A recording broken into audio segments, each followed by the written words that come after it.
Konfrater sekalian, para suster, saudara-saudari yang terkasih dalam Sang Sabda. Kita telah mengawali perayaan Santo Yosef Rainer dari sini dengan Triduum, permenungan-permenungan yang mendalam tentang Santo Yosef Rainer de Metz. Saya minta maaf kalau apa yang saya bagikan ini mungkin berisi pengulangan atau banyak hal-hal informatif tentang Yosef Rainer de Metz. Saya beri judul renungan sederhana ini, Yosef Rainer de Metz, anak gunung penebar cinta. Saya mulai dengan nama Yosef Rainer de Metz. Semasa kecil ia disapa Puyo. Sementara nama Rainer de Metz adalah nama keluarga dari pihak ayah. Rainer de Metz berarti di jalan menuju puncak gunung dari bahasa lokal setempat. Ketika pertama kali tiba di Hong Kong, Uskup Raimundi bertanya, "Kamu ini orang Italia, tetapi bukan nama Italia."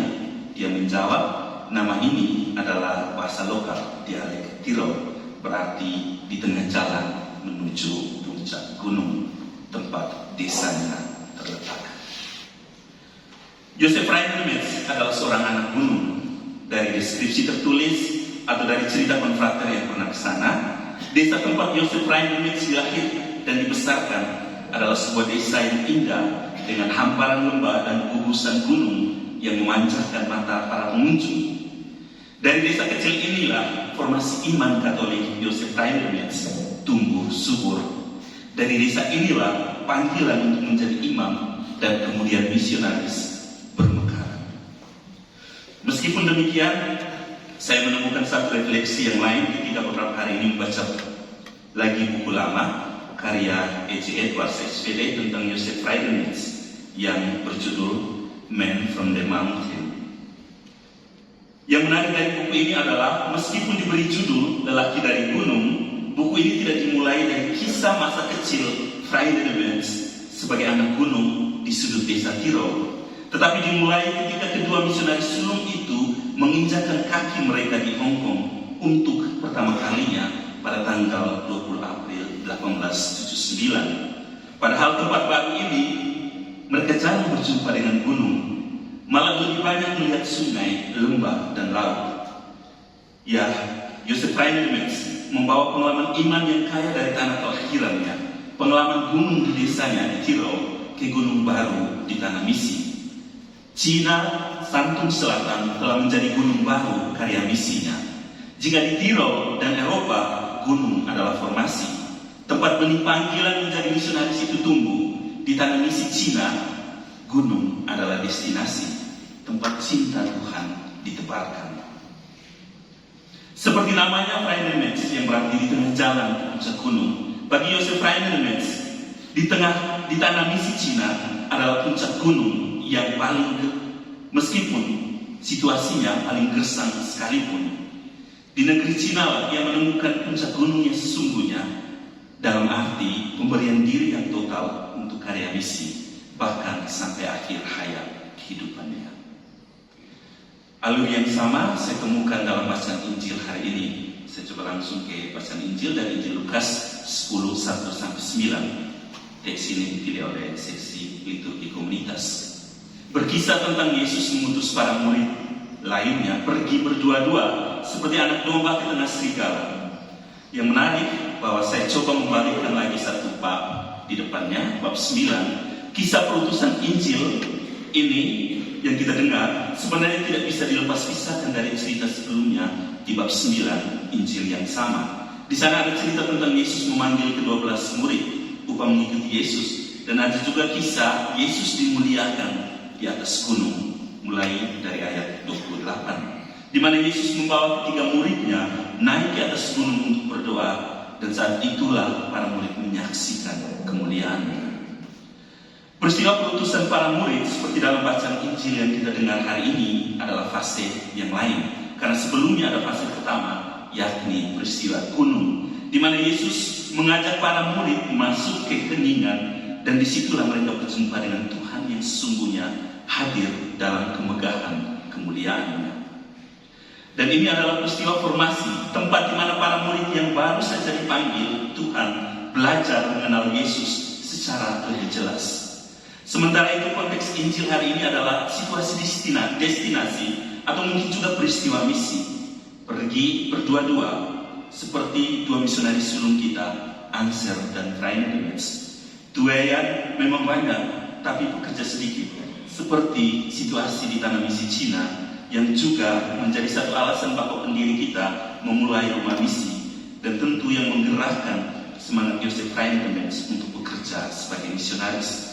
Seperti domba di tengah serigala adalah situasi sulit yang dihadapi misionaris seperti Joseph Rainer de Metz ketika mendapat perlakuan kasar dari orang-orang yang selalu menatapnya penuh curiga dan tak jarang meneriakinya dengan sebutan setan asing. Joseph Rainer de Metz benar-benar menghidupi pesan guru abadinya, Yesus sendiri. Ia hidup dan berbaur bersama orang-orang lokal, makan dari makanan keseharian mereka, berbicara dengan bahasa mereka. Dengan begitu, pewartaan kerajaan Allah yang dimandatkan Yesus kepada para muridnya juga ia jalankan dengan penuh cinta. Konfrater sekalian, para suster, saudara-saudari yang terkasih dalam pesan sabda, apa yang kita pelajari bisa kita pelajari dari kisah Injil hari ini dan terutama dari sosok misionaris sulung serikat kita, Satu Joseph Rainer de Metz. Saya ingin membagikan 3 hal ini yang saya dengar dari konfrater senior Pater Steve Bevans dalam renungannya saat misa perdana saya 10 tahun lalu di Melbourne. Bevans mengingatkan saya dan juga misionaris masa kini untuk belajar dari Santo Joseph Rainer de Metz. Lebih khusus untuk selalu ingat 3 keutamaan ini. Pertama, seal. Kedua, kerendahan hati. Dan ketiga, cinta. Pertama, apa yang disebut sebagai zeal misionaris. Zeal itu mungkin kalau diterjemahkan ke dalam bahasa Indonesia semacam antusiasme, semangat yang menggebu-gebu, yang menggerakkan kita untuk sejak awal menjadi misionaris pewarta sabda Allah. Dan ini sangat jelas dalam diri Santo Joseph Rainer de Metz. Keinginan yang kuat untuk menjadi misionaris membuatnya, memutuskan untuk menjadi imam misionaris, meninggalkan keuskupannya, meninggalkan tanah kelahirannya di Eropa, dan menjadi misionaris yang tekun dan setia. Keluarga dan sanak saudaranya pernah membujuknya untuk membatalkan niatnya itu. Ia mengatakan, saya harus pergi, begitulah Tuhan menentukan saya. Ia juga pernah menulis kepada orang tuanya, bila kamu mengizinkan saya pergi ke tanah misi, maka saya akan merasa senang. Bila tidak, bagaimanapun saya harus pergi. Bahkan kalau saya tahu bahwa saya boleh menyelamatkan hanya 1 orang saja. Yang kedua, kerendahan hati. Kerendahan hati sebagai misionaris. Kalau kita melihat seluruh perjalanan hidup karya misi Joseph Rainer de Metz di Cina, ada satu momen paling galau dalam hidupnya. Dan itu terjadi ketika Uskup Kosi, Uskup di Sinan, ingin menyerahkan misi Santum Selatan kepada misionaris SPD. Dia sudah mendengar dari para imam lainnya bagaimana sosok Joseph Rainer de Metz, seorang imam muda yang tekun dengan cinta yang luar biasa terhadap umatnya. Sang uskup ingin mengangkatnya menjadi provikaris, dan bila jumlah mereka sudah banyak, wilayah Santum Selatan akan diangkat menjadi vikariat. Provikaris bisa kemudian menjadi uskup. Joseph Rainer de Metz diam dengan perasaan campur aduk, dan setelahnya ia berusaha bernegosiasi dengan uskup untuk memilih Anser dengan alasan-alasan seperti Anser masuk ke dalam serikat sabda Allah, rumah misi, sebagai seorang diakon. Dia imam pertama hasil dari rumah misi. Biarkan dia sendiri, Joseph Rainer de Metz, menjadi bawahan dari Pater Anser. Tetapi Bapak Uskup tetap bersikeras dan dengan tegas mengatakan, tidak, saya telah mengangkat engkau. Yosef menjadi semakin panik dan berlutut di hadapan uskup. Uskup tampak bingung, tetapi terutama melihat kesahajaan dan kerendahan hati yang terpancar dari diri Joseph Rainer de Metz. Ia pun luluh dan kemudian berujar, Pater Yosef, berdirilah. Tetapi Yosef tetap berlutut. Sampai sang uskup mengucapkan kata-kata ini, sekarang boleh berdiri Pater. Pater Anser akan menjadi provikaris. Ia segera berdiri, mengucapkan terima kasih, lalu cepat-cepat meninggalkan kamar uskup agar uskup tidak bernegosiasi atau berubah pikiran lagi. Hal yang ketiga, yang terakhir, adalah cinta yang besar untuk karya misi. Keutamaan ini yang paling menonjol dalam karya pewartaan Joseph Friedenes, cinta yang besar akan umat yang dilayaninya. Ia mewartakan cinta Tuhan, tetapi lebih dari itu, ia sendiri menghidupi cinta Tuhan lewat cintanya yang besar kepada umatnya.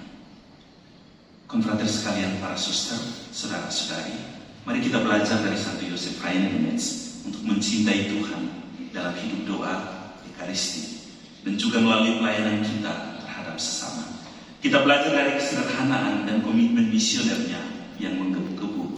Semoga nilai-nilai keutamaan-keutamaan yang telah ditunjukkan oleh Santo Joseph Friedenes menular juga ke kita, menguatkan kita untuk karya pewartaan yang sama seperti yang dimandatkan Sang